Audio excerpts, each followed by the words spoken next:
pemrograman berorientasi objek. Kali ini perkenalkan saya Stralon Putra sebagai dosen pengampu mata kuliah ini sepanjang 1 semester ke depan. Nah, pada kali ini kita akan mulai dengan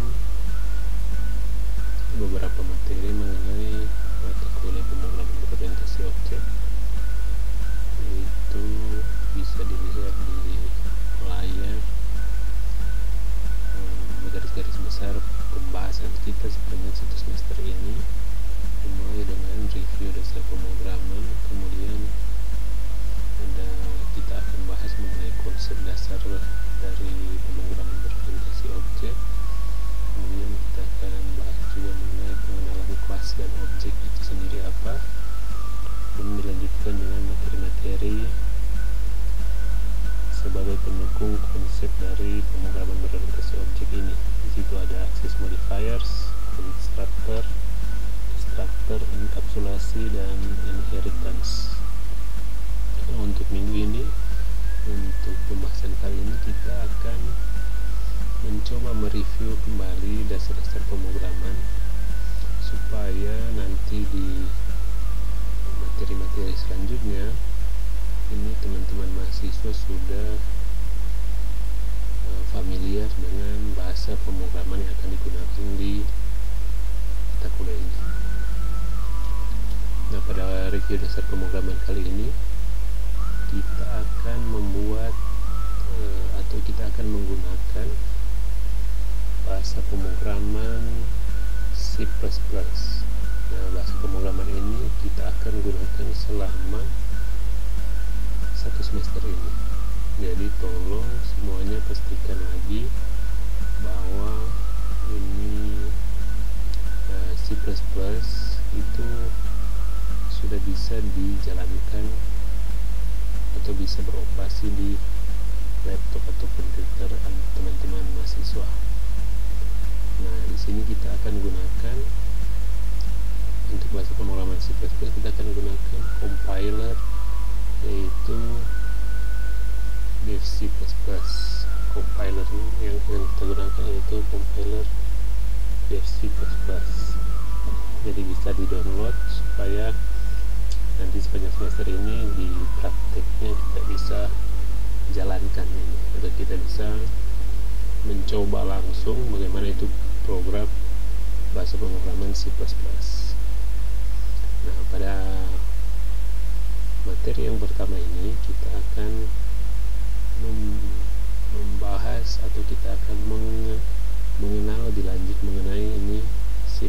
Mungkin ada teman-teman mahasiswa yang belum pernah atau belum familiar dengan ini C++. Nanti kita akan mulai dari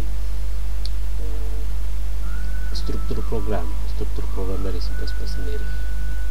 Nah, untuk lebih mengenal mengenai struktur program, langkah yang pertama atau percobaan pertama kita akan membuat program kosong menggunakan ini C++. Jadi buat struktur dasar program C++ atau program kosong di compiler dari C++. Nah, ini teman-teman mahasiswa bisa lihat coding yang akan kita jalankan seperti di layar yang sudah ditunjukkan ini. Jadi kita bisa langsung coba saja. Dari sini kita coba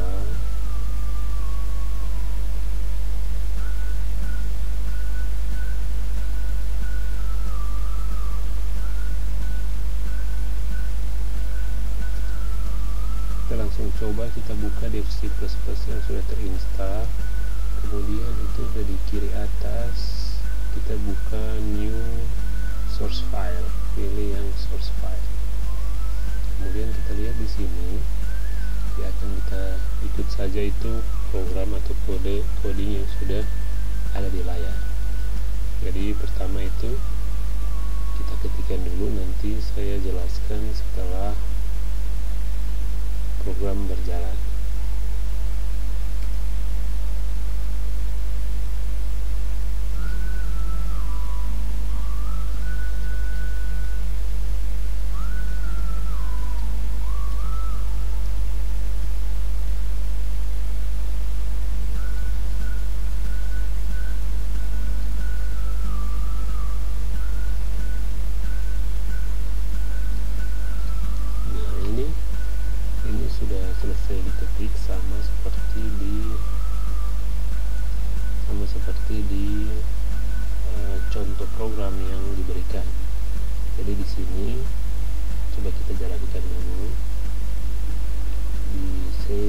kita coba save dengan disimpan dengan nama praktek 1. Nah,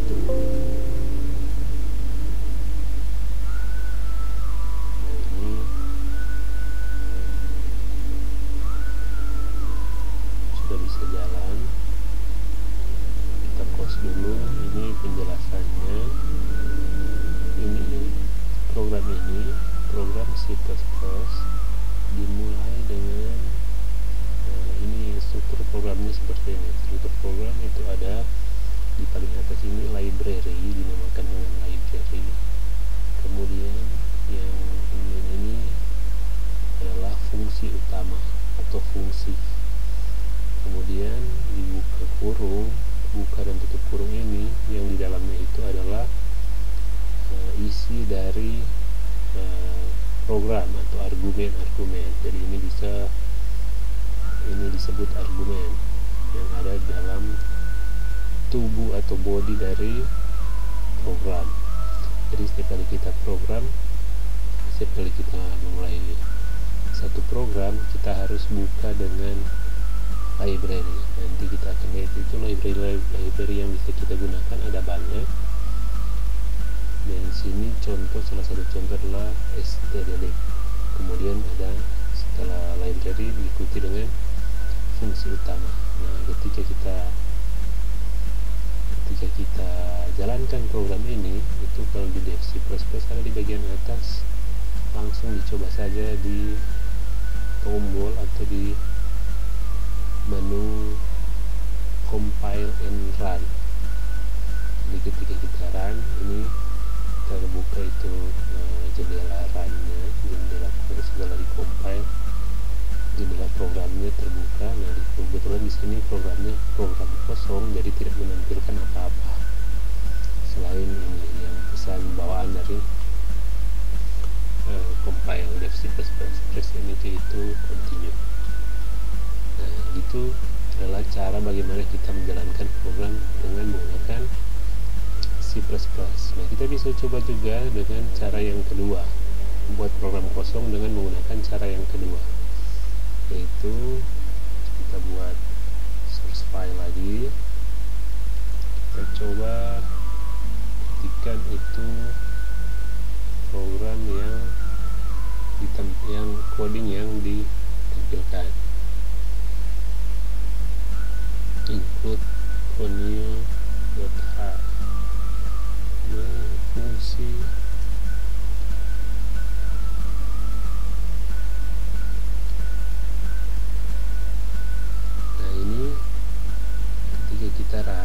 kita compile and run, nanti dia minta untuk harus disimpan dulu baru dia bisa menjalankan program ini. Kita coba simpan dengan nama praktek 2.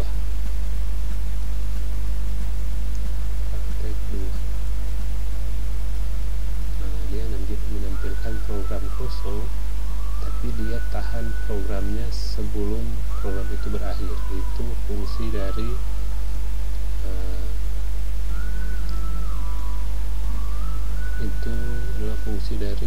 fungsi gets ini. Jadi ini fungsi gets ini dia menahan itu tampilan layar sampai sebelum program berakhir.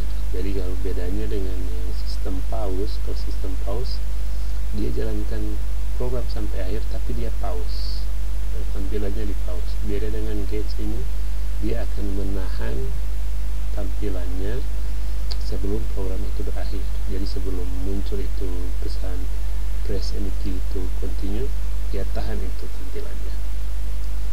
Jadi seperti itu cara bagaimana kita membuat program atau bagaimana kita memulai program dengan menggunakan bahasa pemrograman Dev C++ dengan menggunakan ini compiler Dev C++. Jadi bagaimana kita menggunakan bahasa pemrograman C++ menggunakan compiler Dev C++. Nah, sampai di sini mudah-mudahan semuanya bisa paham, dan kita lanjut lagi dengan pembahasan berikutnya, ya ini mengenai yang tagar include. Itu adalah library. Jadi ada banyak sekali library. Nanti teman-teman mahasiswa bisa lihat bisa browsing Di browsing itu ada banyak sekali library yang kita bisa gunakan di bahasa pemrograman C++. Nah, di antara banyaknya itu library yang digunakan, ada library yang umum digunakan, yang selalu kemungkinan besar setiap kali kita membuat program, maka library ini harus dipanggil. Yang pertama itu library iostream.h. Jadi di sini iostream ini library untuk menampilkan perintah cin dan perintah cout. Bisa dilihat di sini perintah cin adalah fungsi masukan. Jadi bagi kita untuk memanggil fungsi masukan, kita panggil ini cin. Dan begitu juga dengan fungsi cout, yaitu fungsi keluaran. Kemudian ada endl atau nline, ada nds. Nah, ini nanti kita akan sering temukan di ketika kita membuat program dengan menggunakan C++. Nah, kemudian library yang kedua yang umum digunakan yaitu library conio, yang tadi kita sudah gunakan untuk memanggil fungsi gets. Kemudian yang berikut ada library stdio, tapi library stdio ini adalah library untuk menampilkan perintah printf, scanf. Nah, yang kita ketahui perintah scanf dan printf ini adalah perintah-perintah yang berada di yang digunakan dalam bahasa pemrograman C. Jadi memang berhubungan, ini bahasa pemrograman C dan bahasa pemrograman C++. Jadi C++ ini adalah turunan dari bahasa pemrograman C. Jadi untuk sintaks-sintaksnya ada sedikit kemiripan. Nanti kita temui dalam praktek ketika kita menjalankan program atau ketika kita membuat program. Nah, yang kedua yang kita review di sini mengenai dasar pemrograman yaitu bagaimana kita menampilkan pesan ke user seperti ini. Membuat program untuk menampilkan pesan kali ini pasti bisa. Nah, caranya ini yang di layar kita buat dulu. Nah, kita buka lagi ini di C++, kita buat lagi new source file. Kemudian coba kita ketikkan itu coding yang ditampilkan di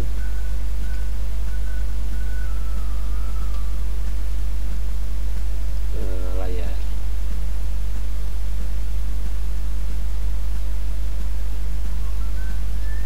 Nah, di sini kita panggil library iostream dan library conio.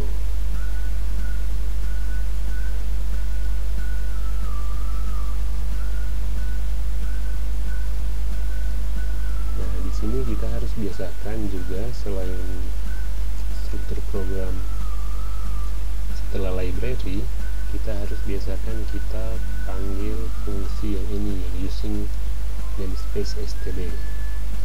Dikarenakan ada beberapa compiler yang jika kita tidak menyertakan ini using namespace std akan error, karena ini sebagai using namespace ini dianggap sebagai standar ketika kita membuat program menggunakan C++. Nah, setelah itu kita panggil fungsi utama, buka kurung, masuk ke body atau isi dari program. Kali ini pasti bisa.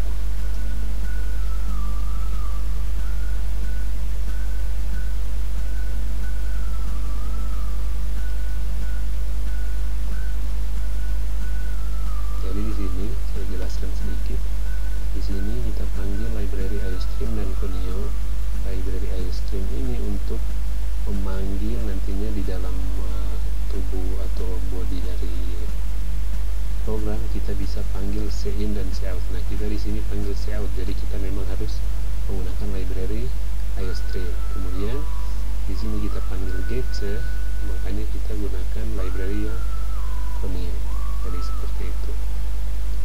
coba disimpan, kita simpan dengan nama praktek 3. Nah, di sini ketika kita mau menyimpan atau save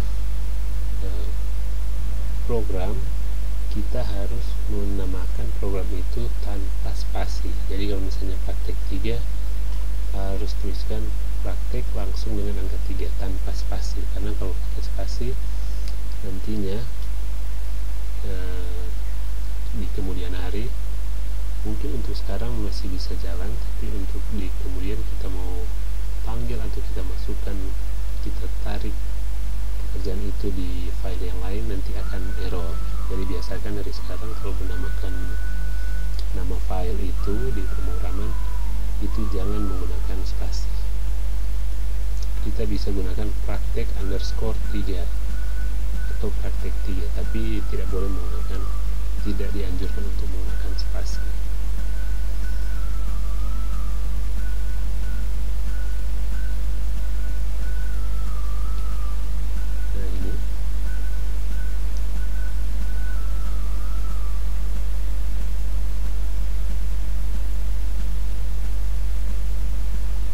Nah, ini tampilan dari program yang kita buat dengan menampilkan kali ini pasti bisa. Nah, di sini di dalam body dari program, di situ ada cout, kemudian arah panah ke dalam 2 kali diikuti dengan kalimat dalam tanda petik kali ini pasti bisa, ditutup dengan arah panah ke dalam dan diakhiri dengan EMDL titik koma. Jadi perhatikan di sini, ini cara bagaimana kita menampilkan pesan di C++. Jadi ketika kita menampilkan pesan di C++, harus panggil perintah cout. Nah, format atau sintaks penulisan cout itu harus diikuti dengan arah panah ke dalam. Jadi ini arah panah ke dalam ini 2 kali. Nah, kalau menimpulkan pesan, kita harus bungkus pesan itu dengan menggunakan ini tanda petik 2. Jadi tanda petik 2 di awal dan tanda petik 2 di akhir. Dan jangan lupa ketika di akhir program, di akhir baris program, jangan lupa ini titik koma, karena seringkali banyak ketika kita membuat program, kita lupa di baris-baris tertentu titik komanya, sehingga program itu tidak bisa jalan dan menghasilkan error. Itu bagaimana cara kita menampilkan pesan di C++. Jadi sama seperti di materi ini, kita ketikkan, nanti langsung muncul tampilannya seperti di layar. Kemudian berikutnya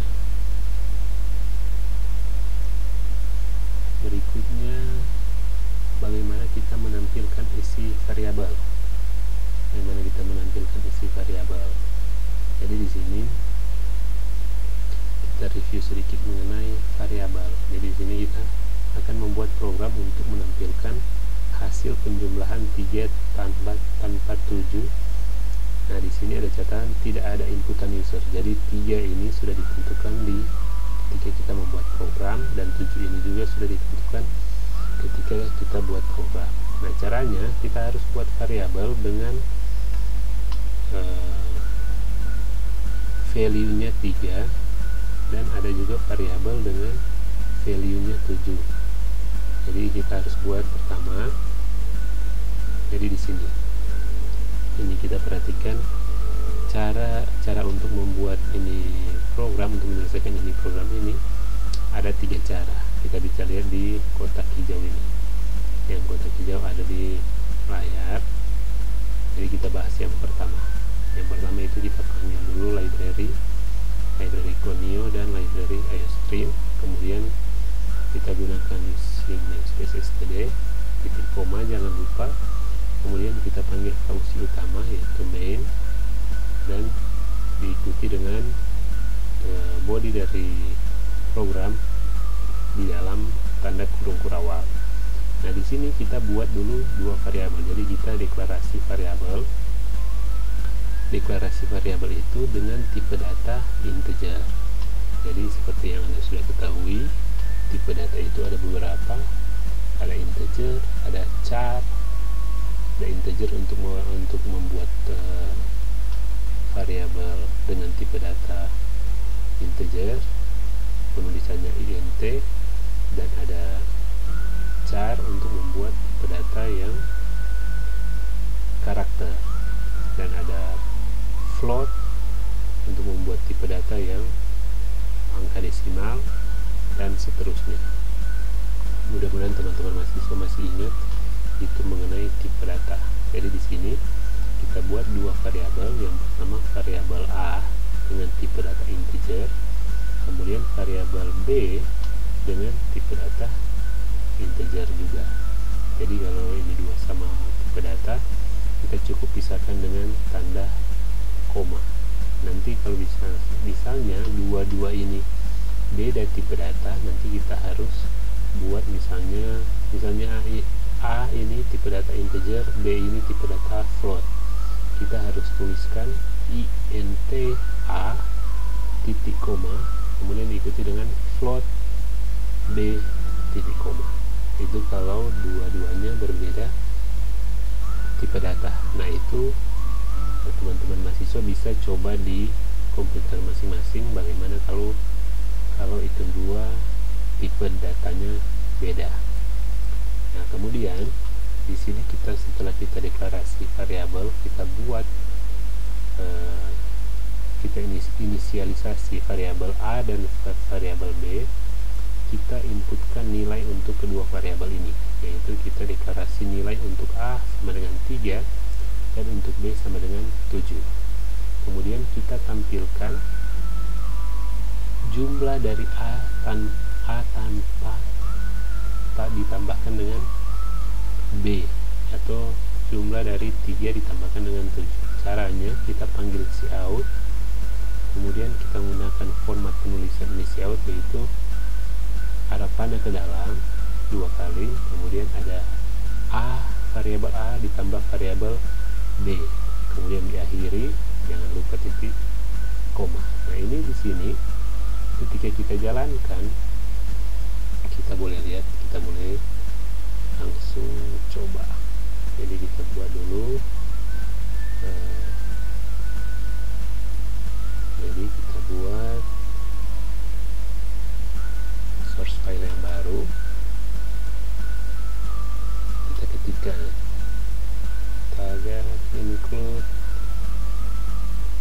conio.h, kemudian tagar include stream,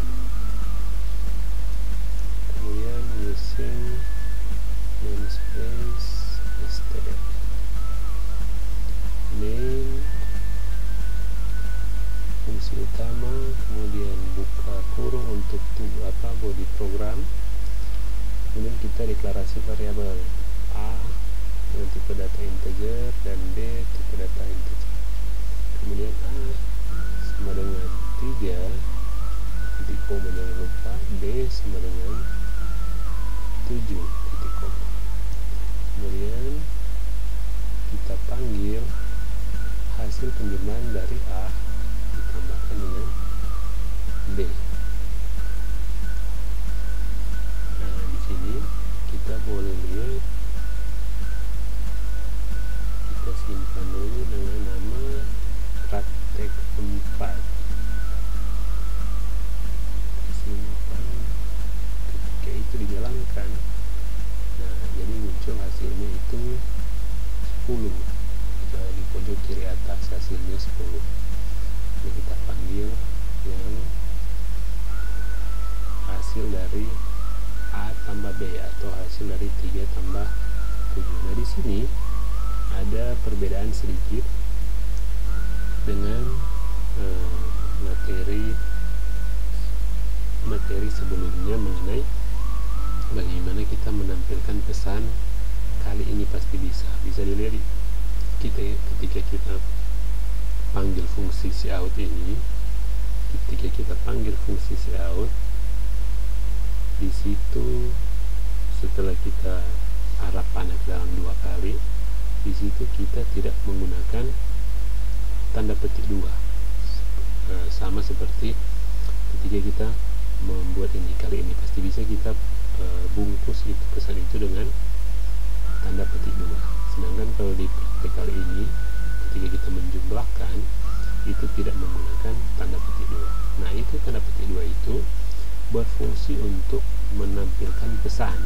Jadi kalau kita mau menampilkan pesan kali ini pasti bisa, atau nama saya adalah Stralen, nah di situ kita gunakan tanda petik 2. Sedangkan kalau kita panggil variabel di sini, karena kita panggil variabel A dan variabel B, maka itu tidak tidak perlu menggunakan tanda petik 2, kecuali kita mau menampilkan pesan. Misalnya ini kan kalau kita jalankan itu langsung menampilkan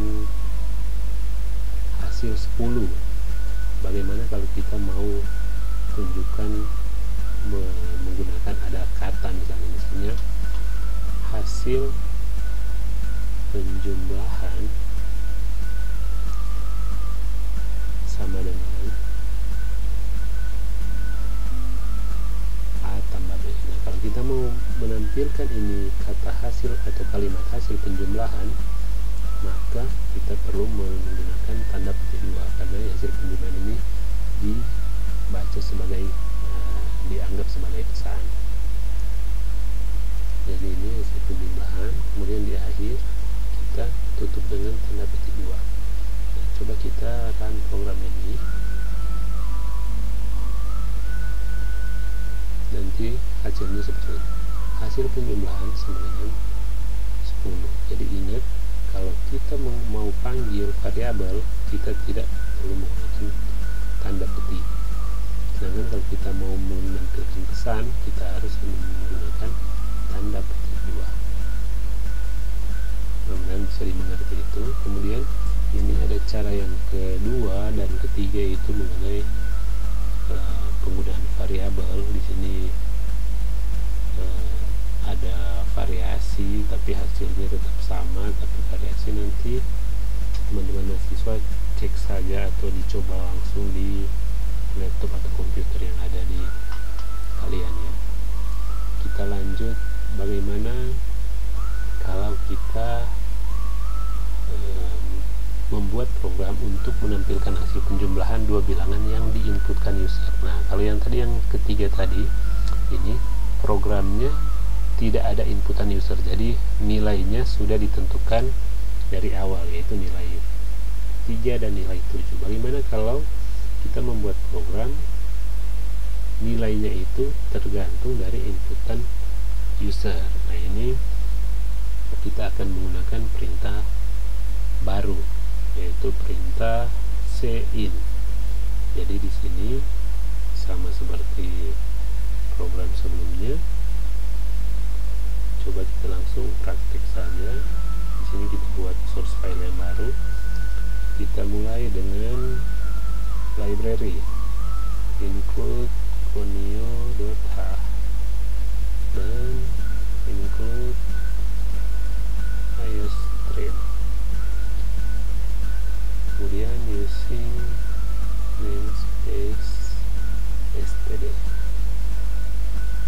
kita panggil fungsi utama. Kita buat fungsi utama in main, buka kurung, in kita buat variabel A, variabel B, dan variabel C dengan tipe data integer. Kemudian karena kita mau inputkan nilai, jadi bagaimana kita, kalau yang tadi yang program sebelumnya kita kan sudah tidak langsung menentukan nilai yang ini, kita langsung menentukan nilai A3 dan nilai B7. Nah, di sini kita akan membuat nilai A ini berdasarkan apa yang diinputkan user. Jadi di sini kita akan menampilkan pesan kepada user, misalnya masukkan nilai A. Oke, titik koma jangan lupa. Kemudian di sini kita menggunakan perintah cin, yaitu perintah untuk meminta inputan dari user. Nah, kalau cout itu tanda panahnya ke dalam, kalau cin ini tanda panahnya keluar. Jadi kita panggil ini cin isi nilai sebagai variabel a. Caranya seperti ini. Oke, jadi ketika ini a ini, ketika ini dijalankan, kita coba ya. Ketika ini dijalankan, kita namakan ini program ini praktek 5. Nah, ketika program ini dijalankan, maka langsung menampilkan masukkan nilai A. Misalnya user memasukkan nilai A misalnya 9. Jika di enter, berarti itu sudah tersimpan A itu nilainya 9. Tapi program baru sampai di sini karena kita belum meneruskan program. Coba kita teruskan program yang kita buat. Kemudian langkah selanjutnya adalah buat program,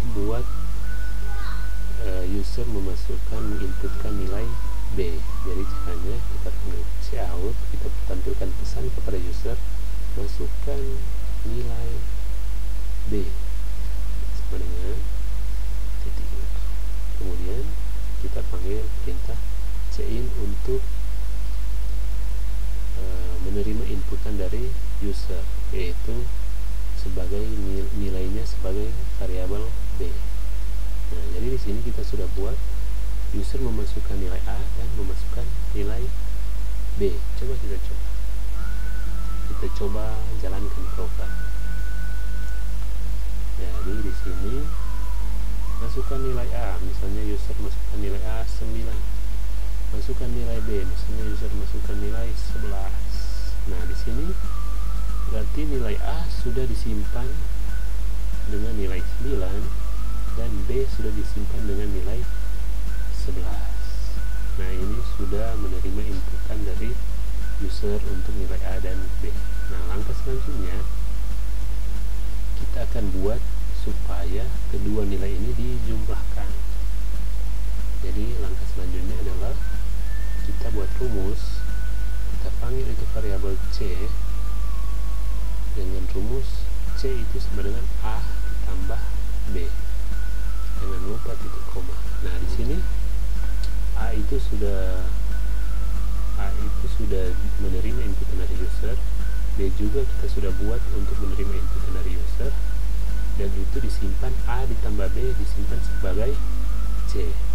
Nah, untuk menampilkan hasil C, maka kita buat cout, kita tampilkan pesan kepada user hasil penjumlahan adalah sama dengan, baru kita panggil variabel C. Nah, variabel C ini kita sudah buat rumus di atas adalah A ditambah B. Kemudian kita akhiri program, baris program END. Jangan lupa titik koma. Nah, kalau kita sudah jalankan seperti ini, coba kita jalankan. Setelah kita buat seperti ini, coba kita jalankan programnya.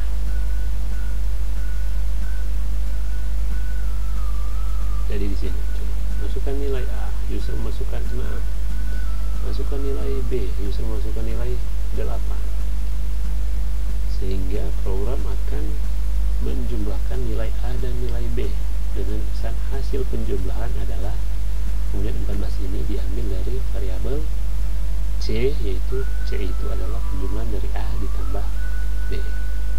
Jadi kira-kira seperti itu untuk bagaimana kita membuat program dengan menerima inputan dari user.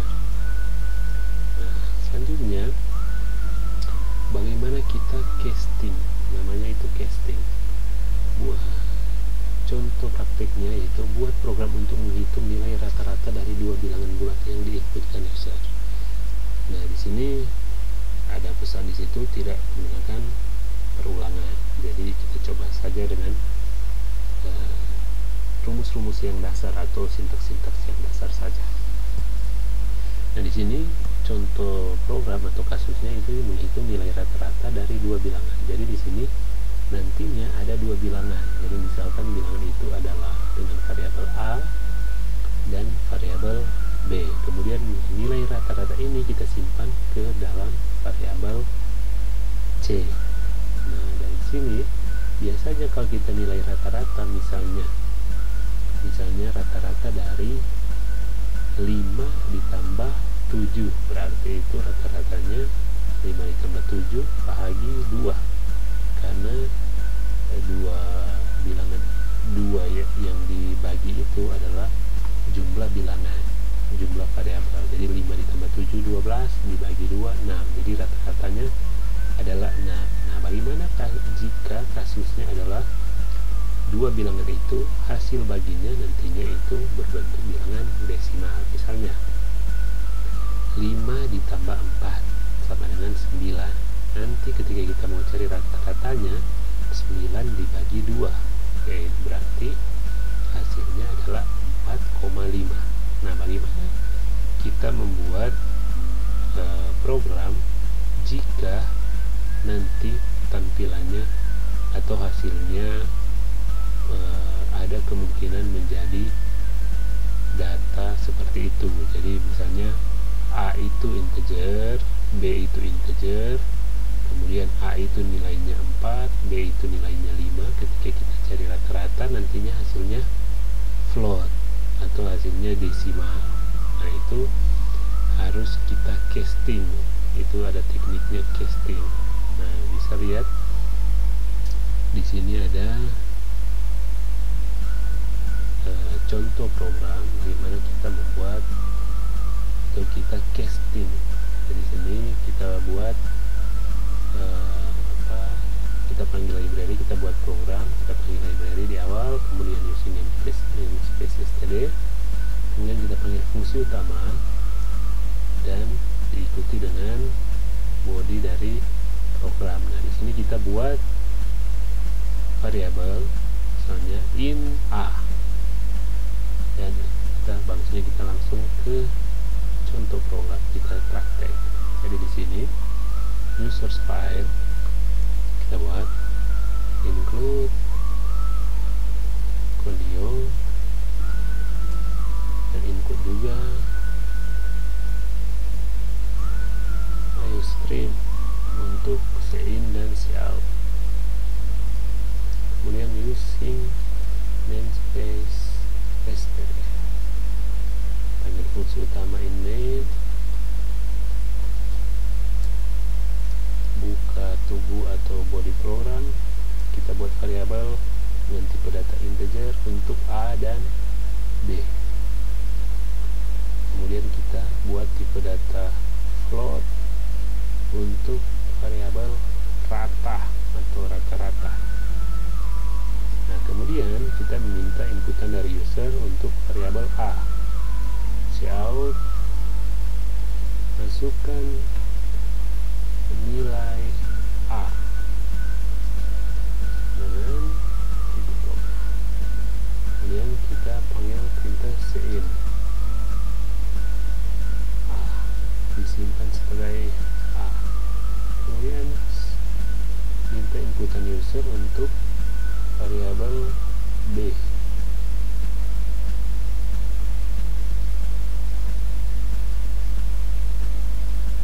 Cin disimpan sebagai variabel B. Kemudian di sini kita buat rumus untuk variabel rata. Jadi perhatikan ini penulisan variabel. Ini penulisan variabel tidak boleh menggunakan spasi. Jadi kalau misalnya rata atau rata-rata harus rata-rata atau rata saja atau atau rata-rata seperti itu. Jadi tidak boleh menggunakan spasi seperti rata-rata. Itu program akan baca sebagai error. Nah, di sini kita buat rata dengan rumus A tambah B, A ditambah B, kita buat dalam kurung supaya dia mengerjakan dulu A ditambah B, sama seperti aturan di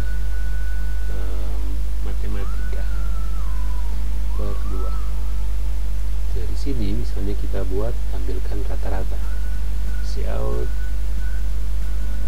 rata-rata adalah sama dengan kita panggil variabel rata. Nah, kalau kita buat program seperti ini, nantinya kita akan lihat ya perbedaannya. Ini program sebelum kita casting. Nah, coba kita simpan dulu sebagai praktek 6. Ketika kita panggil program, nantinya di sini masukkan nilai, misalnya 6 dan 8. Hasilnya rata-ratanya adalah 7. Nah, ini kebetulan karena bilangannya memang bulat, 6 ditambah 8 14 dibagi 2 hasilnya 7 memang. Coba kita buat dengan, kita jalankan dengan nilai yang beda. Misalnya 6B itu 5. Ketika kita jalankan seharusnya hasil rata-ratanya adalah 5,5, tapi di sini hanya menghasilkan nilai 5 tanpa angka di belakang komanya. Nah, bagaimana caranya supaya kita bisa menampilkan nilai yang sebenarnya dari rata ini? Nah, itu kita casting. Itu seperti di contoh, kita casting float. Kita casting float, yaitu hasil dari A tambah B per 2 ini itu di casting sebagai float. Coba kita jalankan.